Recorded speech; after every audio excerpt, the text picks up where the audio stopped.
I started riding in 2009. Pretty much just diagnosed with MS, and I didn't do anything physical, and I didn't know what to do. And a friend of mine who actually heard of Northeast Passage said you should check it out.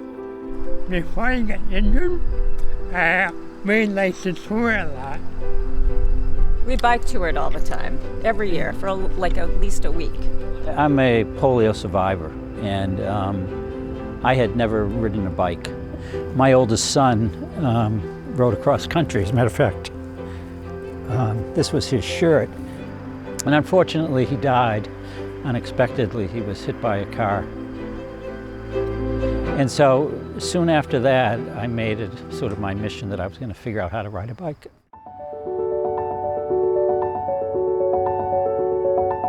I found Northeast Passage, and for the first time in my life, I was able to get on a bike and ride somewhere. And my goal was to be able to do the 3 Knot Century Ride. We started this event because we wanted to create a place where people could come together around cycling. Everybody would be riding the same road. It didn't matter what your disability was, it didn't matter how old or how young, it didn't matter your experience, but that everybody was going to ride the same 100 miles. I've tried to talk it up to many people.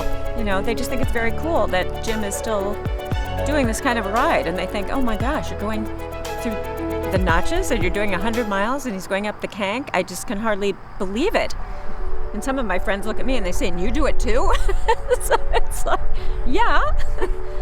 I would just say to people, if you want to experience camaraderie and a physical challenge in a beautiful place, this is what you want to do.